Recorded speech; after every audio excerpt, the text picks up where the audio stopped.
165차 방위산업추진위에서 결정이 된 4가지 안건 중에 정말 중요하지 않은 게 없는데 우선 잠수함 구조함이 있어요. 우리나라의 잠수함 구조함 단 한 척이죠. 그렇죠. 후속함이 이제 나왔습니다마는 거기에 따른 또 다른 자매함을 건조하는 사업 의결이 된 거예요. 그러니까 이거는 연속된 사업에 대한 심의 의결인 거예요. 저 한 척만 있는 줄 몰랐어요. 아, 그랬나요? 예, 이제 2척이 됐는데 실질적으로 작전하는 건 이제 한 척이죠.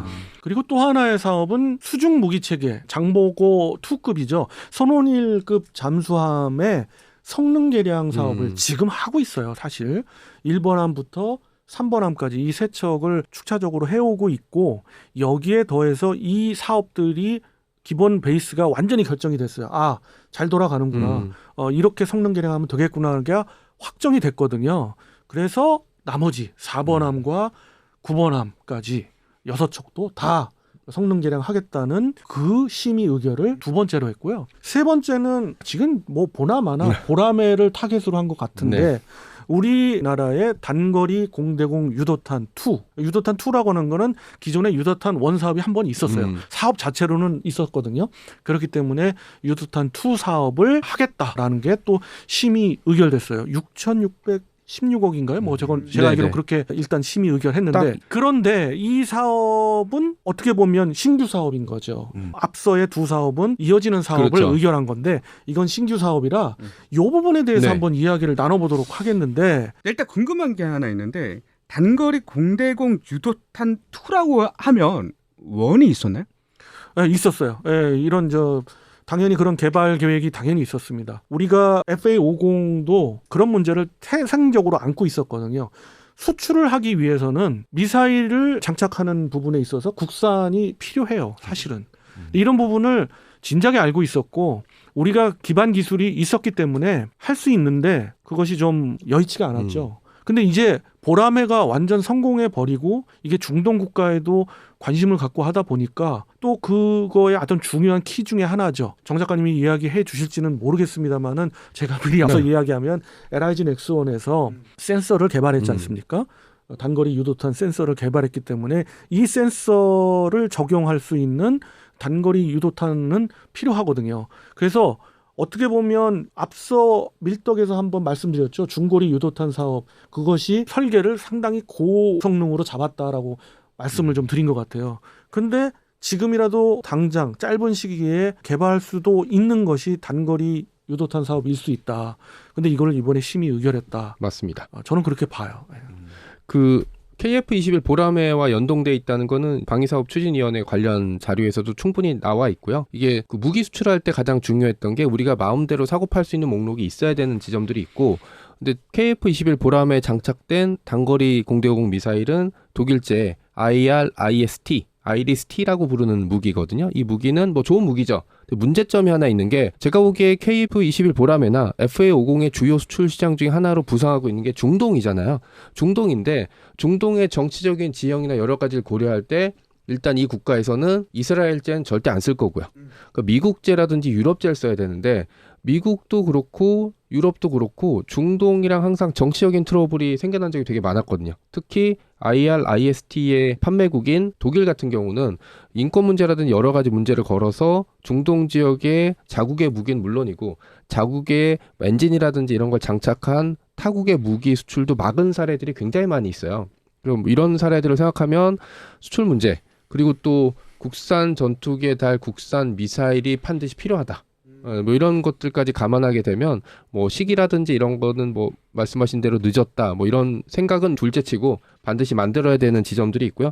2025년부터 35년까지 10년간 진행될 예정이고요. 6,615억의 사업비가 추정돼 있습니다. 단거리 공대공 미사일이고 IRIS-T의 사정거리나 이런 걸 고려하게 되면 뭐 전체적인 센서나 이런 것들이 이미 개발되어 있는 상태고 사정거리는 대략 20km에서 40km 뭐 이 정도로 뭐 추정이 되고 있습니다. 이것도 역시 유도탄을 개발한다만 나와 있지 이 유도탄의 성능이라든지 아니면 자세한 제어는 현재 나와 있는 상태는 아닙니다. 심지어 60km까지도 보죠. 네네네.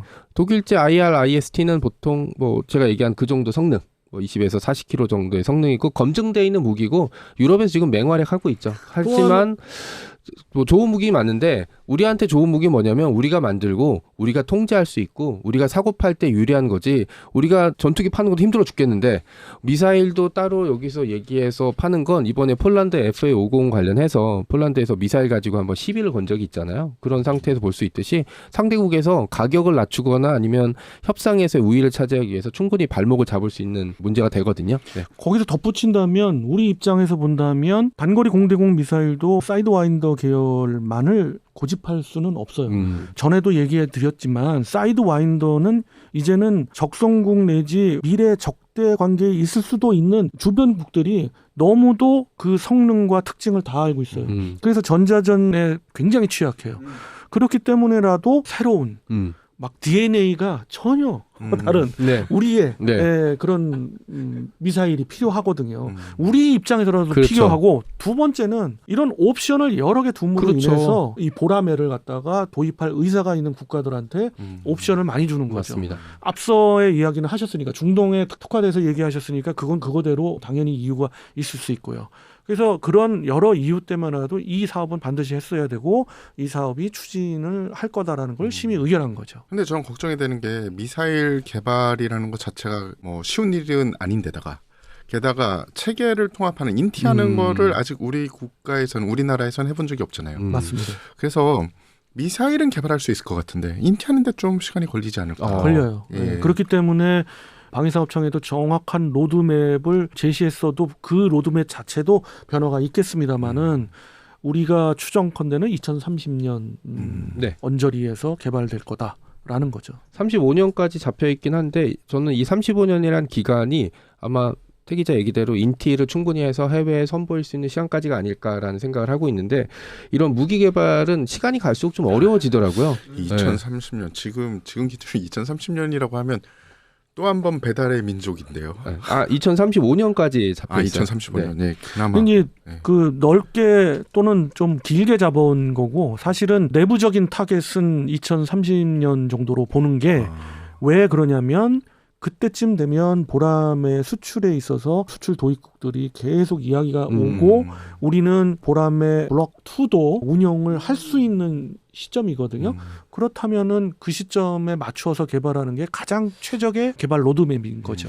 제가 개인적으로 궁금한 게 하나 있는데 블록 얘기를 하셔서 블록 3가 되면 내부 무장창을 사용할 수 있다라는 그런 이야기도 있는데 거기에 장착되는 데는 큰 문제는 없는 거죠. 그와 맞춰서 내부 무장창을 장착하고 있는 거죠. 그러니까 단거리 공대공이든 중거리 공대공 미사일이든 사전에 미사일의 사이즈를 먼저 정하고 내부 무장창을 하는 경우도 있지만 지금 이 경우는 항공기 플랫폼이 중요하잖아요. 그러니까 내부 무장창의 어떤 사이즈와 그 관련된 기술은 벌써 다 돼 있어요. 거기에 맞추는 거죠. 단거리 공대공 미사일과 중거리 공대공 미사일이. 그러니까 2030년쯤이면 스케줄상으로 보면 박 의원님 얘기대로 블록 2가 슬슬 나오거나 비행을 할 시기고 그 다음에 이때쯤 되면 간 보고 있던 나라들이 손들기 시작할 거거든요. 블록 1은 지켜볼 거예요. 제가 보기엔. 왜냐면 대한민국이 전투기를 만들었던 국가도 아니었고 어떻게 될지 모르니까 운용 기간 중에는 지켜볼 텐데 블록 2가 수면에 올라오면 그때부터는 우리도 살게 관심 있어 하는 나라들이 많겠죠. 제가 단언하건대 블록 1을 사는 국가는 인도네시아밖에는 없을 거예요. 자, 이렇게 방위산업 추진위에서 심의 의결되는 건 중요한 것들이 많기 때문에 우리가 올해에도 이 방위산업 추진위에서 결정되는 것 중에 의미 있는 것들은 에피소드로 올려서 여러분들께 소개해드리고 또 향후에 대한 어떤 미래에 대한 근미래에 대한 이야기도 한번 함께 나누는 그런 시간 가져볼 거고요. 새해가 시작됐습니다, 여러분. 밀떡과 함께하는 시간은 정말 해피한 시간입니다. 여러분 믿어주시고요. 다음 시간도 또 다른 주제 갖고 여러분 찾아뵙도록 하겠습니다. 그럼 다음 시간까지 안녕히 계십시오.